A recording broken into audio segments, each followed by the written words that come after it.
오늘은 추석이라서 멀리 가신 분도 있고 또 멀리서 오신 분도 있을 것입니다. 주일날이 딱 추석이니까 별로네요. 수요일날쯤 추석이 있었으면 주일 예배드리고 일주일 내내 빨간 날이 많아서 훨씬 좋았을 것인데 아무튼 그렇지 못해서 아쉬움은 있습니다. 가나안을 정복하는 미션이 주어진 다음에 제일 먼저 하나님이 요구하시는 것이 정탐이라는 것입니다. 오늘날 우리도 신앙생활하면서 그 승리해야 될 미션들이 앞에 놓여 있지 않습니까? 세상의 일들도 있고 또 영적인 일들도 있고 또 인간관계에 관한 그런 문제들이 있습니다. 또 오늘 명절인데 아마 이제 고향에 이미 간 교우들도 있을 것이지만 예배 후에 또 가야 될 사람도 있을 것이고 또 원근 각지에서 친척들도 이제 만나게 됩니다. 근데 이 명절이 되면 늘 좀 기독교인들이 남몰래 겪어야 될 싸움들이 좀 있지 않습니까? 그래서 명절 때가 다가오면 이렇게 저에게 개인적으로 기도 부탁을 하는 사람들이 있어요.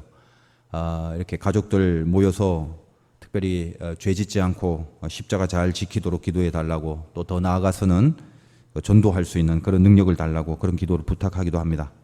하여간 우리들은 죽을 때까지 우리 앞에 당면한 모든 상황들과 환경들, 그 안에서 믿음으로 이겨야 되는 그런 숙제들이 그렇게 놓여 있는 인생을 살아가게 됩니다.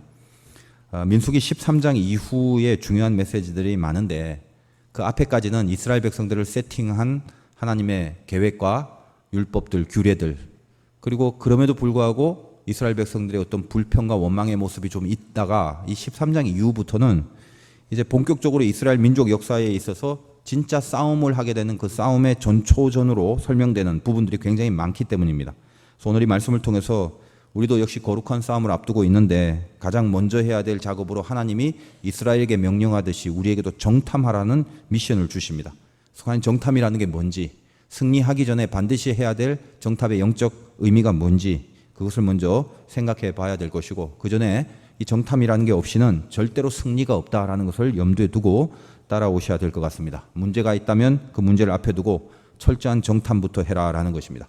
그래서 이 정탐에 대한 교훈을 오늘 한 2가지 정도로 일단 살펴보고 그 다음에 이제 다음 시간으로 연결되면서 중요한 메시지를 계속 다루도록 하겠습니다. 첫째로 정탐은 그 믿음 안으로 들여놓는 의식이라는 것입니다. 믿음 안으로 들여놓는 의식, 그것을 정탐이라고 이야기합니다. 우리가 믿음 생활하면서 보통 믿는다는 말과 내가 게으르다라는 이 2가지 사이에 착각이 많이 일어납니다. 믿는다 그러면 맡긴다라는 말을 많이 사용하지 않습니까? 저 자신도 가만히 보면 이 믿음과 게으름을 분간하지 못할 때가 꽤 많다라고 느낍니다. 뭐 피곤하거나 좀 지치게 되거나 이러면 그냥 주님 다 맡깁니다. 주님 그냥 알아서 다 하세요. 이렇게 고백할 때가 있는데 그게 어떻게 보면 좀 믿음 같긴 해도 잘 따져보면 정작 내가 해야 될 어떤 특별한 부분이 분명히 있는데 그 내가 해야 될 부분마저도 미루어 버리고 마치 그게 그냥 좋은 믿음인 양 스리슬쩍 스스로 속일 때가 굉장히 많다라는 것입니다. 마귀는 그런 틈을 이용해서 우리 안에 아주 깊이 들어오죠.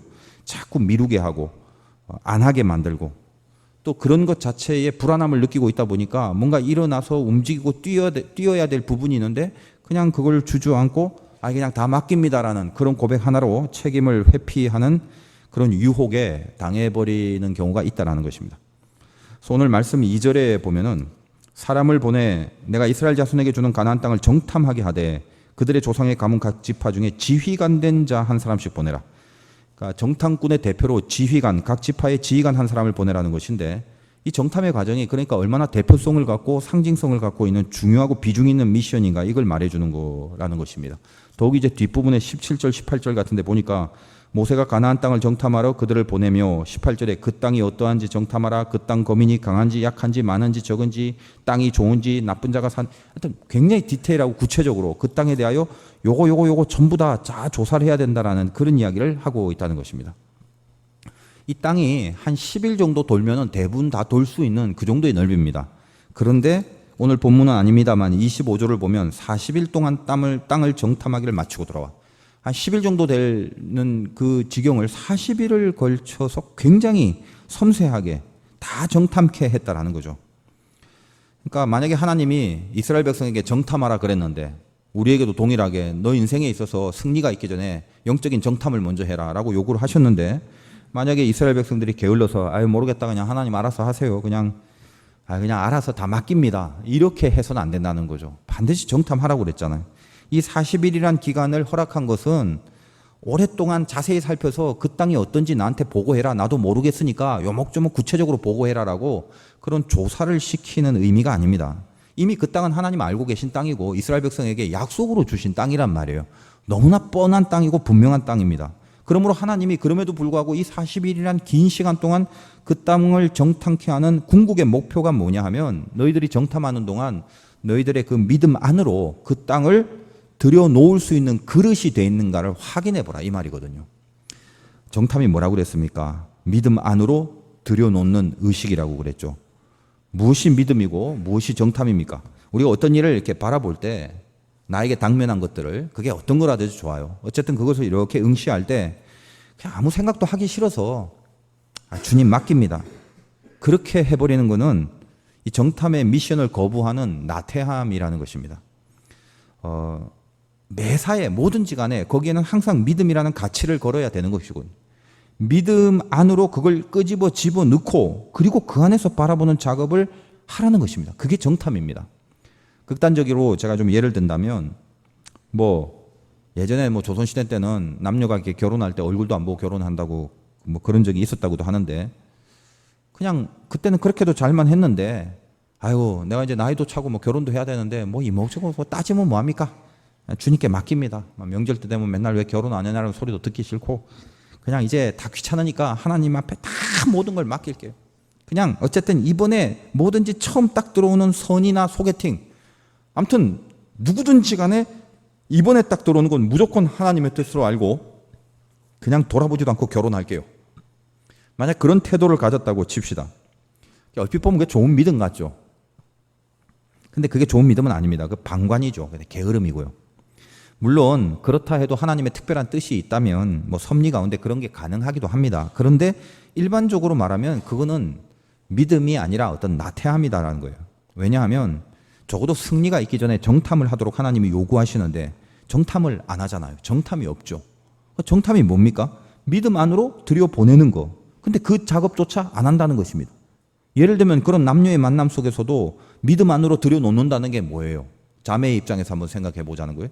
자, 어떤 형제를 만나야 되는데 그 남자가 신앙생활을 도대체 하는지 하면 어디 교회를 다니는지 아니면 그게 무슨 이단은 아닌지 아니면 부모님이 신앙생활 해왔는지 등등 자기가 이미 알고 있는 어떤 믿음의 지평 속에 그것을 올려놓고 반드시 정탐해야 될 내용이 분명히 있잖아요. 그 사람이 어떻게 생기고 돈이 얼마나 많고 이런 것도 중요한 건 맞습니다. 그러나 차라리 그런 거는 하나님 앞에 진짜 그런 건 맡겨버리고 제일 중요한 영적 정탐 믿음 안으로 들어와서 그 사람이 과연 하나님께서 주시는 뜻인가 이거를 정탐하는 일을 해야 되잖아요. 근데 우린 가만 보면 어때요? 정작 믿음 안으로 들여보내서 봐야 될 정탐은 안 하고 믿음 밖에 있는 것들은 오히려 철저히 따지고 이리저리 재고 그런 모습을 흔히 볼 수 있다는 것입니다. 그래서 이 정탐이라는 건 매사 만나는 것마다 나에게 있어서 믿음의 의미를 거기 한번 이렇게 걸어보는 의식이에요. 그 걸어보는 훈련이 돼 있어야 된다는 것입니다. 연말 되면 이제 진학해야 될 사람도 있고 진로, 취업 이런 문제도 마찬가지죠. 오늘 연합 예배 드리니까 젊은이들도 많이 앉아 있는데 예를 들면 진학을 합니다. 내가 그 학교를 가야 되나 이런 거. 그거를 한번 믿음 안으로 집어넣고 한번 바라보라는 거죠. 믿음 안으로. 예전에 제가 심우하던 교회에 어떤 그 여자 중학생이 있었는데 그 엄마도 교회에서 이제 부장을 하면서 아주 열심히 교회 학교를 섬겼던 그런 분이었어요. 근데 이 학생이 참 이쁘게 생겼고 어릴 때부터 발레를 해갖고 생긴 것도 얼마나 이쁜지 몰라요. 신앙도 너무 좋아서 예배 드릴 때마다 제일 앞에서 그렇게 집중도 잘하고 참 이뻐했단 말이죠. 근데 이제 고등학교를 가야 되는데 발레를 했으니까 예고를 가야 된단 말이에요. 근데 이제 예고를 가야 되는데 예고 중에 그 좋은 예고가 있어요. 서울 예고도 좋지만 선화 예고가 참 좋은 거거든요. 세상적으로 봤을 때. 그러니까 이 선화 예고를 갈까 말까 갈등을 하고 있더라는 것입니다. 여러분 그 선화 예고가 어디예요? 통일교에서 만든 예고예요. 통일교. 근데 세상적으로는 명문이죠. 그 예고 중엔 좋은 데니까 세상적으로는. 근데 세상적으로는 가는 게 좋지만 이게 기독교인으로 과연 가야 될 곳이냐 이 말입니다. 예를 들어 이런 문제를 앞두고 주님 맡깁니다. 일단 시험 보고 합격하면 주님 뜻으로 알고 다 맡길 테니까 흐름을 잘 따라갈 수 있도록 하나님 마음대로 해주세요. 그렇게 생각해버리면 이게 믿음입니까? 그렇지 않죠. 일단 정탐해야 되잖아요. 믿음 안에 집어넣고 이게 좋은지 나쁜지 강한 건지 약한 건지 나쁜 건지 악한 건지 뭐 의로운 건지 이거를 믿음이라는 틀 안에 집어넣고 정탐을 해봐야 된다는 거예요. 그래서 믿음을 걸고 정탐을 하면 답이 바로 나오잖아요.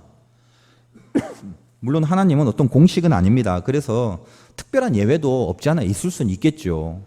뭐 예를 들면 뭐 그 친구가 하나님의 귀한 어떤 미션을 감당하게 하기 위하여 하나님이 그래 너 저기 선화예고라도 가서 거기서 모든 학생들과 거기 있는 선생님들을 전부 다 통일교에서 기독교로 개종시켜라. 뭐 이런 미션을 주고 이런 아주 스페셜한 의도가 있어서 그런 말씀을 주고 그쪽으로 보냈다면 뭐 그러면 뭐 그 길을 허락하실 수도 있겠지만 방금 말씀드린 거는 그냥 개념일 뿐이고 아니 믿음을 걸고 그 믿음 안에서 진로를 고민하고 있는데 거기에 하나님이 가서 오케이 야 수고했다 뭐 그거라도 얼마나 좋냐 얼른 저기 가라 통일교 하나님이 그런 답을 주시겠냐 이 말이에요. 한 번쯤은 분명히 정탐을 해야 되겠죠. 자기 진로에 대한 승리, 자기 진학에 대한 승리, 자기 삶의 미래에 대한 승리를 주님 안에서 영광스럽게 구하려면 제발 믿음 안에 한번 집어넣고 정탐을 해봐야 되냐 이 말이에요. 근데 그 정탐이 전혀 없는 거예요. 그러니까 결국 그 학생 선화예고에 들어갔고 나중에 좀 지나서 그 엄마도 함께 교회에 나와서 같이 통일교인이 돼버렸어요. 이게 무슨 문제입니까? 정탐이 안 되는 거죠. 정탐이. 한 번이라도 진지하게 믿음을 걸고 믿음 안에서 내 궁극적인 문제, 내 중요한 당면한 과제들을 믿음 안에서 들여놓고 생각하지 않는다는 거예요. 세상 살면서 우리가 얼마나 직면하는 문제들이 많습니까? 뭐 진학 문제겠습니까? 뭐 결혼, 진로, 취업, 미래 그럼 굵직굵직한 거 외에도 작게 축소해본다면 우리 개인적인 것도 마찬가지죠. 그냥 오늘 내가 이렇게 툭 한마디 내뱉는 말 한마디 내가 움직이는 동작, 얼굴 표정, 손가락 하나하나 그런 모든 것들을 막무가내로 그냥 다 풀어버리지 말고 정탐하란 말이에요. 정탐. 믿음 안으로 한번 들여놓고 거기서 조명을 해보라는 거죠. 고민이 있을 때는요. 세상 사람들과 상담을 하고 의논을 하면 세상적인 상식을 얻는 데는 도움이 됩니다. 근데 예수 믿는 사람들은 좀 용기를 낼 필요가 있죠. 세상 상식과 분명히 다른 어떤 것도 분명히 있단 말이죠. 예수 믿는 사람은. 세상 상식과 다른 어떤 것이 하나님의 뜻이라면 그 하나님의 뜻을 붙들어야 되는 거죠. 무조건 세상 상식과 일반적인 것과 다르게 살란 말은 아니고. 그런데 이 믿음 안에 넣어서 세상 사람들이 말하는 상식을 넘어선 어떤 믿음의 범주 안에 넣고 다시 생각해 보면 그 정탐을 통해 하나님이 자기에게만 주시는 답이 분명히 있다라는 거예요. 이 땅이 어떤지, 네가 생각하는 그것이 무엇인지 하나님이 가르쳐 주신단 말이죠. 이런 것들을 붙잡고 밟고 가야 될 때 그때 비로소 내 신앙, 내 믿음과 내 현실의 삶의 통합이 이루어집니다. 영어로는 인티그레이션이라고 그러는데 삶과 내 믿음이 통합이 돼야 된다는 거예요. 이게 제일 중요한 거예요. 근데 가만 보면 정탐을 안 하니까 신자들의 인상이 완전히 따로 국밥이죠. 신앙은 신앙대로 있고 삶은 삶대로 있고 두 가지가 절대로 통합이 안 돼요. 따로 국밥이에요. 따로 국밥. 왜? 믿음 안에 들여놓고 삶을 정탐하지 않았기 때문에 그렇다는 거예요. 아까 읽었지만 3절부터 16절까지의 내용이 대표들의 이름이 하나하나씩 다 언급되지 않습니까? 왜냐하면 리더들이기 때문에 중요한 사람들이고 특별히 이 중에 대표적으로 6절과 8절 보면 6절에 유다지파 여분의 아들 갈렙 유명한 사람 8절 에브라임 지파 눈의 아들 호세아는 여호수아예요. 이 두 명 맨날 듣는 얘기 아닙니까? 이 두 사람이 어떻단 말이에요? 믿음 안으로 들여놓고 그 정탐을 해볼 수 있는 사람들이었다. 다시 말해서 이 대표자들이 하나님께서 요구하시는 건 뭐냐면 하나님 나라의 지도자들과 신앙의 리더자들의 자격을 하나님은 무엇으로 보느냐 하면 그 땅을 믿음 안으로 들여놓고 생각할 수 있는 자가 하나님의 리더자들이다라는 거예요. 몸된 교회에서 앞장서서 일하는 사람들의 가장 중요한 실력이 이겁니다. 어떤 거든지 간에 믿음 안에 집어넣고 정탐을 하는 거예요. 근데 믿음 안에 들여놓는 작업을 못해요. 이 훈련이 안 돼 있다 보니까 세상 것을 갖고 와서 세상 것으로 바라보게 됩니다. 전혀 이거는 다른 문제인데 이거에 대한 색깔, 이거에 대한 정체성이 훈련되지 않고 연습되지 않아서 그래서 정탐에 늘 실패를 하는 경우가 많더라는 것입니다. 지금 하나님은 아까 말씀드렸다시피 그 땅의 형편과 처지를 몰라서 니네 가서 좀 조사해서 나한테 가르쳐다오. 이게 아니죠. 무엇입니까? 너희들 들어가 봐라. 믿음 안으로 그 땅을 들여놓고 볼 수 있는지를 보려는 거예요. 왜? 그들은 대표들이기 때문에. 다시 말해서 이스라엘 전체가 가나안 땅에 들어가서 뭐가 어떻고 좋더라 이걸 보라는 게 아니라 산이 어디 있고 평야가 어디 있고 이걸 논하라는 것이 아니라 그 땅을 믿음 안에 놓고 볼 수 있는 안목이 있냐 없냐 이거 보라는 거거든요. 근데 어때요? 12명 중에 여호수아와 갈렙 말고는 그 정탐의 싸움에 실패를 해버려요. 하나님다운 정탐을 하지 못해요. 하나님 요구하신 정탐이 안 된다는 것입니다. 믿는 사람이 그 믿음 안으로 나의 모든 삶의 대상을 집어넣는 작업, 그게 안 되고 있다는 거예요. 끼케야 12명 중에 2명이 그것에 성공했다는 것입니다. 지금 우리 화도계 여러분 이 중에 다 이분들 다 12명이라고 칩시다. 우리를 다 축소해서. 그럼 12명 중에 2명이니까 뭐 얼마 안 되겠죠. 만약 성경적으로 그대로 적용한다면 이 중에 정탐하여 약속의 승리를 볼 사람들이 12명 중에 2명밖에 안 된다는 비극이란 말이죠. 이래서는 안 되겠죠. 우리 화도계 성도님들은 전부 다 여호수아 갈렙 같은 믿음으로 이 정탐에 반드시 승리할 것을 이 말씀을 통하여 하나님께서 우리들에게 요구하고 있습니다. 삶 속에 한번 의식을 하세요. 정탐은 의식하는 거예요. 믿음 있잖아요. 그 믿음 속에 한번 집어넣어 보시란 말이에요. 그 문제를 발발 떨지 말고. 울그락 불그락 하지 말고 속상해 하지 말고 한번 믿음이란 틀 속에 한번 넣어 보세요. 한 번이라도 좀. 넣기만 하면 뭐가 보인다? 갈렙과 여호수아처럼 약속이 보이는 거예요. 거기에. 안 넣고 경험으로 보고 애굽의 근성으로 보고 불신앙으로 보니까 그 땅은 정탐해봤자 하나님의 약속과는 하나도 안 맞죠. 오늘 인생 가운데 이 언급들, 이 이름의 언급들이 쫙 돼 있던 그 이유가 있습니다. 이 믿음과 삶이 분리된 사람은 10명이고 믿음과 삶의 그 통합이 이루어진 사람이 2명이라는 그 말 하는 거거든요. 16절 보면 아까 8절에도 언급이 돼 있지만 한 번도 여호수아 이름이 언급이 됩니다. 다 열거한 다음에 16절에 마지막에 이르죠. 이는 모세가 땅을 정탐하러 보낸 자들의 이름이라. 모세가 눈의 아들 호세아를 여호수아라 불렀더라. 그러니까 아까 8절에는 에브라임 지파에서 눈의 아들 호세아라고 했고 마지막 부분에 다시 이 호세아의 이름을 여호수아로 계명을 합니다. 여러분 이게 굉장히 중요한 부분의 메시지가 있어요. 호세아라는 것은 구원이라는 뜻이거든요. 그리고 이 여호수아가 그러니까 여 플러스 호세아가 된 거예요. 여는 여호와입니다. 여호와는 하나님의 속성 중에 언약과 약속의 하나님을 말해요. 그러니까 이 호세아라는 이름 앞에 여호수아의 여자에 초자를 붙여갖고 이름을 여호세아라고 만든 거예요. 그래서 여호수아가 된 거예요. 다시 말해서 무엇입니까? 이 언약의 하나님의 언약과 하나님의 구원 그 약속의 안목으로 그 땅을 정탐할 사람이 여호수아다. 인생이 인간의 눈으로 보는 것이 아니라 하나님의 언약과 약속에 근거하여 그 믿음 안에서 살펴볼 수 있는 사람, 그 대표자로 여호수아가 세워진 것입니다. 그러니 어떻습니까? 믿음으로 보면 길이 보이는 법이고 그 믿음 안에 놓고 봐야 진짜가 보인다는 말이죠. 많은 사람들이 여기 있는 10명이 전부 다 자기 기준과 자기 생각대로 쳐다봤을 때 그 땅은 전혀 가나안의 약속의 땅이 아니었습니다. 그러나 동일한 걸 봤다 할지라도 이 여호수아, 여호와를 앞세운 이 여호수아, 주님이 앞에 나가고 믿음이라는 틀 안에서 그 땅을 봤을 때는 그 땅은 틀림없는 약속의 땅이었다라는 것이죠.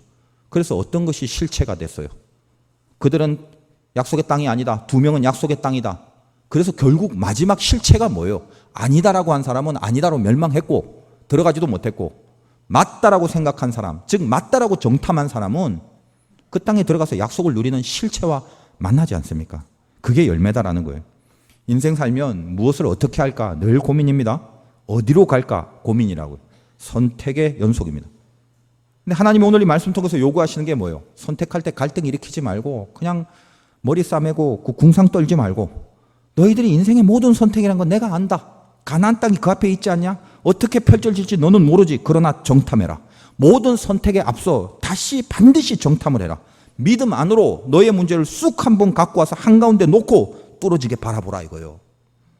네가 갖고 있는 믿음 속에 그걸 집어넣고 봐라.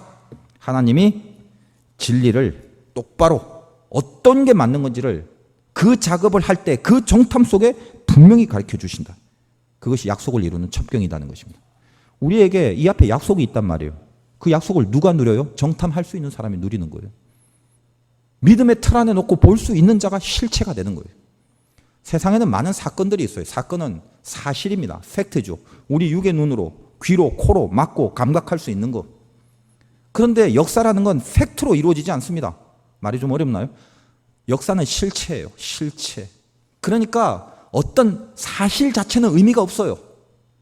그 사실보다 그 사실을 역사로 만들 수 있는 실체가 중요한 거죠.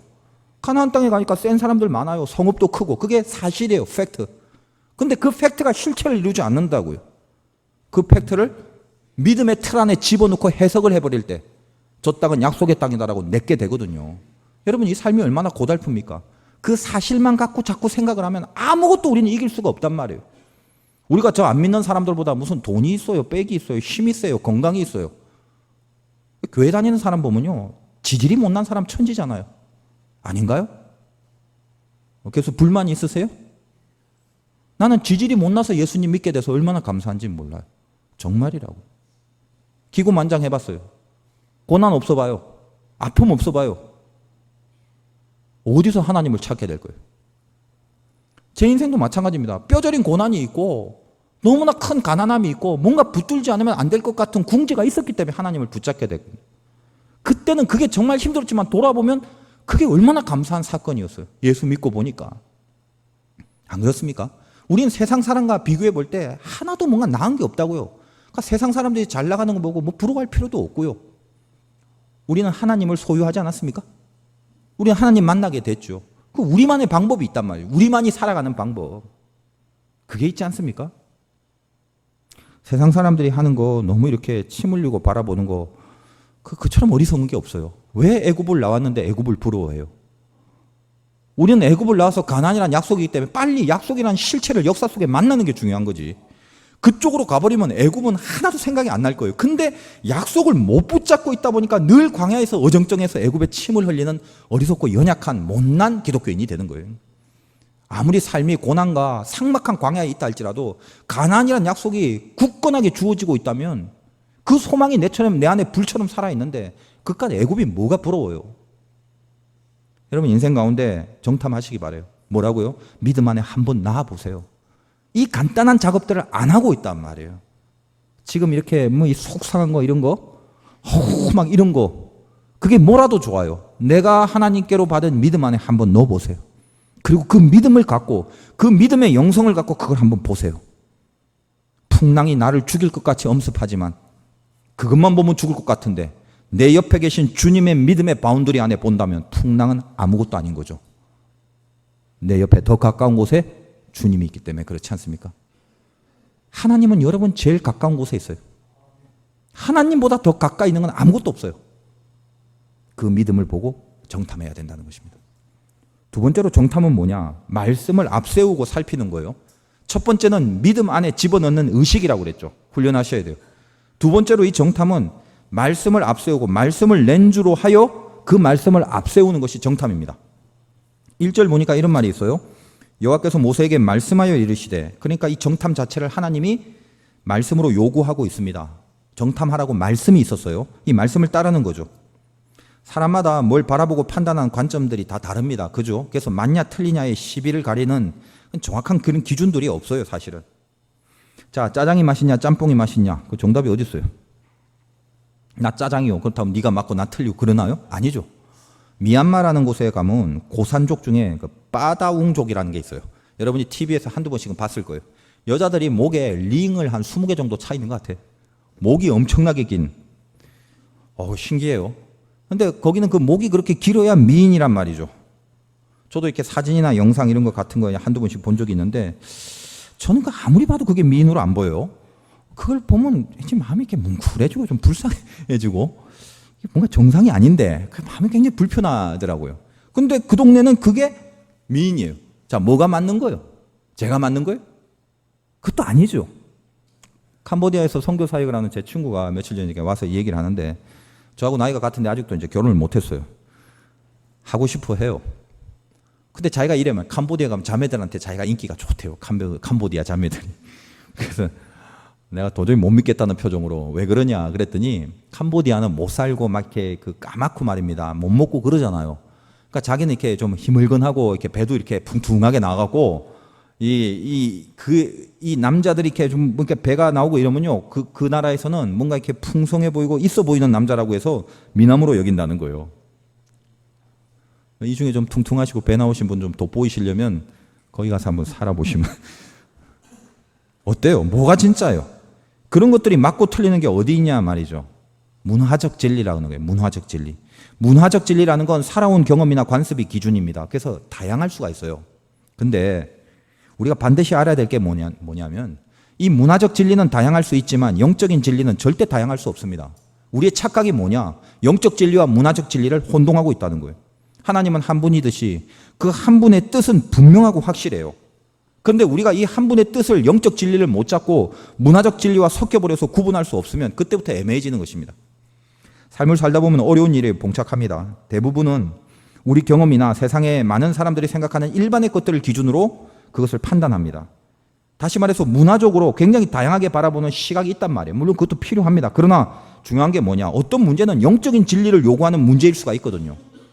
영적 진리를 요구하는 문제일 때는 반드시 말씀의 진리를 적용시켜서 정탐할 수 있어야 된다는 거예요. 예를 들면 오늘 정탐의 내용들이 뭡니까? 다시 아까 17절부터 18절, 19절, 20절까지 보면 이런 얘기예요. 모세가 이걸 정탐해라 하고 몇 가지 그 옵션을 줘요. 예를 들면 뭐 17절 같은 데 보니까 내게 길로 산지로 일단 올라가라. 18절에 그 땅이 어떠한지 정탐하라. 거민이 강한지 약한지 많은지 적은지. 그 땅의 거민이 강한지 약한지 많은지 적은지. 그거. 19절에는 그 땅이 좋은지 나쁜지. 그 다음에 성읍이 진영에 있는지 산 위에 있는 산성에 있는지. 20절에는 토지가 비옥한지 메마른 나무가 있는지 없는지 뭐 포도가 익었는지 말았는지 이런 것들. 이런 많은 내용들을 정탐의 내용으로 지금 요구하고 있습니다.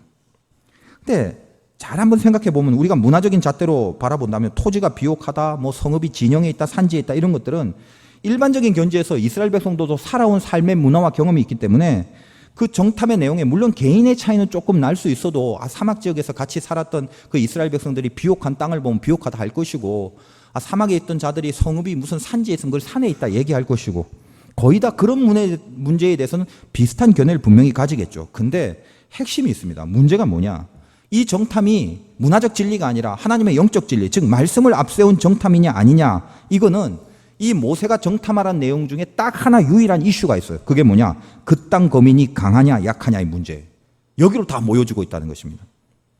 왜냐하면 이건 뭐예요? 문화적 진리가 아니에요. 이건 영적 진리로 따질 문제이기 때문에 그렇다는 것입니다. 하나님이 그 땅을 약속으로 주셨어요. 그러면 그 땅 족속이 아무리 강한들 절대로 그건 강한 게 아니죠. 강하다면 그들은 자기들의 힘만으로 뺏으려고 하면 당연히 그 강한 거미들에게 당하고 말죠. 그 땅 못 들어가는 거예요. 강하면. 근데 어때요? 그게 아니죠. 하나님이 약속으로 주신 것은 영적 진리를 갖고 봐야 될 것 아닙니까? 나중에 이 정탐꾼들 사이에 갈등이 일어나는 갈등의 그 내용들이 뭡니까? 다 그 문화적 진리가 갈등의 내용인 건 하나도 없어요. 뭐 나중에 보면 나오겠습니다만 뭐 갖고 싸웠어요? 그 땅이 비옥하냐 아니냐, 산이 뭐 성읍에 뭐 성읍이 산에 있냐, 뭐 진영에 있냐, 뭐 포도가 잘 익었냐 덜 익었냐 이거 갖고 싸우는 거 하나도 없어요. 많은 부분을 정탐했지만 그들의 딱 유일한 갈등 하나 그게 뭐예요? 그 땅 거민이 세냐 약하냐 그거 하나로 싸움을 하고 있다는 것입니다. 뒤에 한번 보세요. 그래서 갈렙이 유명한 이유가 뭐예요? 그 땅 거민 우리의 밥이다. 다른 10명은 안 돼. 너무 세. 우리가 그 땅에 들어갈 수 없어. 무슨 땅이 비옥하고 성읍이 어디에 있고 이건 안 따져요. 문화적 진리는. 영적 진리 하나에서 갈라지는 것입니다. 그 땅 거민이 세면 못 들어간다. 안 들어가겠다는 거예요. 못 들어간다는 거예요. 그 땅 거민이 약하면 들어갈 수 있다는 거죠. 영적 진리를 갖고 하나님이 주신 약속의 땅이기 때문에 그때의 정탐, 영적 정탐이 뭐예요? 그 땅 거민은 절대로 강하지 않다. 여기에 갈렙과 여호수아가 올바른 정탐으로 들어가지 않습니까? A라는 신발 회사와 B라는 신발 회사가 있었다고 하지 않습니까? 옛날에 여러분이 좀 들었던 얘기인데 경쟁을 하는데 신발 수출하려고 아프리카에 보냈대요. 각 회사에서 유능한 대표를 한 명씩. 아프리카의 신발을 잘 팔 수 있는지 한번 조사해봐라. 그랬더니 A 회사 대표는 가서 아프리카 원주민들 보니까 신발 신는 사람이 하나도 없대요. 그래서 모두 맨발이에요. 여기는 전혀 신발 안 팔려요. 오지도 마세요. B 대표는 뭐라고요? 거꾸로. 이 원주민들이 전부 맨발이니까 지금 이제 신발 무조건 들어온 대로 다 살 거예요. 빨리 보내달라고. 그런 얘기를 했다고 그래요. 여러분 인생의 모든 정탐은요. 영적 정탐은 뭐냐면요. 마음으로 하는 게 아니라 말씀으로 하는 게 정탐이라는 걸 명심하십시오. 우리는 다 정탐을 마음으로만 해요. 여러분 뭔가 두려운 게 있습니까? 죄가 두렵습니까? 아니면 당면한 그 일과 그 사람이 두려워요? 미래와 진로 혹은 건강, 인간관계 이런 것들이 두렵습니까? 그 두려움이 어디서 있어요? 마음이 두려워지는 거예요. 마음이 두려워졌다는 건 마음으로 정탐을 한 거예요. 마음으로 정탐을 하면 그 거대한 안악자손 우리는 절대로 정복할 수 없다라는 실패의 결론을 낳습니다. 그러나 우리의 정탐은 뭐라고요?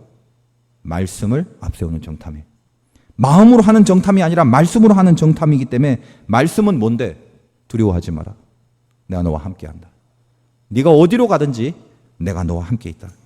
이 말씀을 앞세워서 하는 정탐은 팩트 뒤에 있는 실체를 보게 되는 거예요. 저 땅은 하나님이 정복하는 땅이라고. 그 실체를 붙잡을 때 인생이 실체가 되는 거예요. 두려울 일이 없다라는 거예요. 사람이 미움도 있고 증오도 있고 인간관계 속에 살다 보니까 이 미움과 증오가 자꾸 커지면요, 죽이고 싶을 때도 있을 거예요. 아마 막 올라오고 막 복수하고 싶고 혈기와 분노가 막 주체할 수 없이 올라오고, 그럼 그 대상에 대해서 어떤 정탐을 했기에 그런 마음이 드는 거예요? 내 마음이 정탐을 한 거죠. 증오와 미움, 죽이고 싶고 막 없어졌으면 좋겠고 마음이 정탐을 한 거란 말이에요. 근데 말씀을 앞세워서 정탐을 하면 말씀은 뭐라고 그래요? 용서하라. 그러니 방향은 설정된 거예요. 정답은 나온 거예요. 그리고 그 정답을 가지고 그거에 맞추어 분발하고 움직이고 뛰고, 이게 영적 정탐이란 말이에요. 갈렙이 나이 80세가 넘어서 저 산지를 내게 달라고 그랬어요. 가장 험악한 헤브론 산지인지 모든 사람이 다 알아요. 근데 갈렙은 뭐예요? 마음으로 그 산지를 정탐한 게 아니에요. 말씀으로 정탐했기 때문에 내가 40대나 80대나 그게 똑같다. 왜? 내 힘이 아니라 약속에 근거한 승리이기 때문에. 그래서 그 산지를 뺐잖아요. 그냥. 이게 뭐라고요? 마음의 정탐이 아니라 말씀의 정탐이라는 거예요. 여러분이 어떤 일이 마음에서 자꾸 정탐되려고 합니다. 그게 어쩔 수 없는 인간의 첫 반응이에요. 근데 오늘 말씀 가운데 깨달아서 고쳐야 될 게 있죠. 잠시 말씀을 묵상할 수 있어야 됩니다. 여러분, 그 여유가 있어야 돼요. 그 짧은 순간, 그 찰나의 텀을, 그걸 우리가 가질 수 있어야 돼요. 이게 생명이거든요. 말씀이 자꾸 안 떠오르면요, 들었던 설교라도 자꾸 기억을 해보세요. 그 일을 자꾸 마음으로 결론 내려고 하지 말고 말씀을 앞세우려고 한 번 정도 시간을 하나님 앞에 드려야 돼요. 설교도 기억이 안 나면 갖고 있는 성경을 피셔서 뭐라도 한번 읽어보세요. 그러면 이 안에 있는 하나님의 말씀, 그 말씀이 어떻게든 앞서 나가서 그 말씀의 렌즈로 마음의 정탐이 아니라 말씀의 정탐을 하게 됩니다. 그 말씀의 정탐이 있다면 거기에 반드시 숨겨진 영광을 보게 돼요. 오늘 우리에게 모든 승리 이전에 정탐을 요구하시는 하나님의 뜻을 명심하십시오. 믿음 안으로 한번 집어넣으려는 의식과 마음이 아니라 말씀으로 정탐을 하려는 이 노력과 훈련, 잊지 마시고 제발 한 번쯤은 여유를 가지시고 오늘의 말씀을 기억하셔서 여러분의 정탐부터 승리할 수 있는 은혜가 있기를 바랍니다. 추석이라 돌아보면 행복해야 될 것들, 감사해야 될 것들이 굉장히 많은데 문득 언더우드 선교사님의 기도문이 있어서 추석 기념으로 한번 읽어드릴게요. 걸을 수가 있다면 더 큰 복은 바라지 않겠습니다. 누군가는 지금 그렇게 기도를 합니다. 걷게 해달라고 기도를 하겠죠. 설 수만 있다면 더 큰 복은 바라지 않겠습니다. 누군가는 지금 그렇게 기도를 합니다. 들을 수만 있다면 더 큰 복은 바라지 않겠습니다. 누군가는 지금 그렇게 기도를 합니다. 말할 수만 있다면 더 큰 복은 바라지 않겠습니다. 누군가는 지금 그렇게 기도를 합니다. 볼 수만 있다면 더 큰 복은 바라지 않겠습니다. 누군가는 지금 그렇게 기도를 합니다. 살 수만 있다면 더 큰 복은 바라지 않겠습니다. 누군가는 지금 그렇게 기도를 합니다. 살려달라고 기도를 하겠죠. 놀랍게도 누군가의 간절한 소원을 나는 다 이루고 살았습니다. 놀랍게도 누군가가 간절히 기도하는 기적이 내게는 날마다 일어나고 있습니다. 부자가 되지 못해도, 빼어난 외모 아니어도, 지혜롭지 못해도 내 삶에 날마다 감사하겠습니다. 날마다 누군가의 소원을 이루고 날마다 기적이 일어나는 나의 하루를, 나의 삶을 사랑하겠습니다. 어떻게 해야 행복해지는지 고민하지 않겠습니다. 내가 얼마나 행복한 사람인지 날마다 깨닫겠습니다. 나의 하루는 기적입니다. 나는 행복한 사람입니다. 즐겁고 행복한 명절 되시기를 주님의 이름으로 축원드립니다.